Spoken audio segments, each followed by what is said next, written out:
IPL 2026 Punjab বনাম বেঙ্গালোর 61তম ম্যাচটি অনুষ্ঠিত হবে 16ই মে বাংলাদেশের সময় বিকাল 4টায় Himachal Pradesh cricket association stadium ধর্মশালা।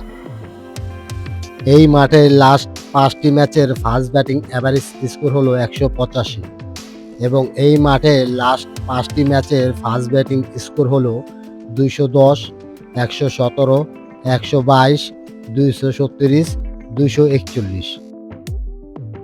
এই মাঠে লাস্ট 5টি ম্যাচের সেকেন্ড ব্যাটিং অ্যাভারেজ স্কোর হলো 143 এবং এই মাঠে লাস্ট 5টি ম্যাচের সেকেন্ড ব্যাটিং স্কোর হলো 216, 120, 0, 199, 181। এই মাঠের হাইস্ট স্কোর হলো 241, লো স্কোর হলো 117, ডেফিনেট স্কোর হলো 167। এই দুই দলের সর্বমোট 10টি খেলার টিম রেজাল্ট 7টি বেঙ্গালুরু জয়লাভ করেছে এবং 3টি পাঞ্জাব জয়লাভ করেছে।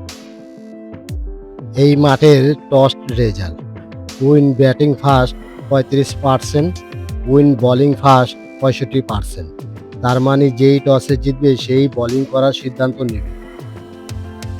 এই মাঠের pitch, outfield, boundary result pitch batting pitch, outfield fast, boundary small.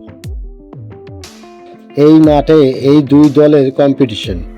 Punjab এই মাঠে 10টি ম্যাচ খেলেছে এবং 50% win, average score 214, highest score 265, low score 163 এবং বেঙ্গালুরু এই মাঠে 10টি ম্যাচ খেলেছে, win percent 60, average score 176, highest score 240, low score 77। এই দুই দলের পয়েন্ট টেবিল। বেঙ্গালুরু 12টি ম্যাচ খেলে 8টি জয়লাভ করেছে এবং 4টি পরাজিত হয়েছে। পাঞ্জাব 12টি ম্যাচ খেলে 6টি জয়লাভ করেছে এবং 5টি পরাজিত হয়েছে। ফার্স্ট ব্যাটিং আনুমানিক রান স্কোর হতে পারে পাঞ্জাব 180 থেকে 190, বেঙ্গালুরু 175 থেকে 185। এই দুই দলের মধ্যে কোন দল জিতবে 100% রেজাল্ট পেতে চাইলে টেলিগ্রাম চ্যানেলে জয়েন করুন। ধন্যবাদ আপনাকে।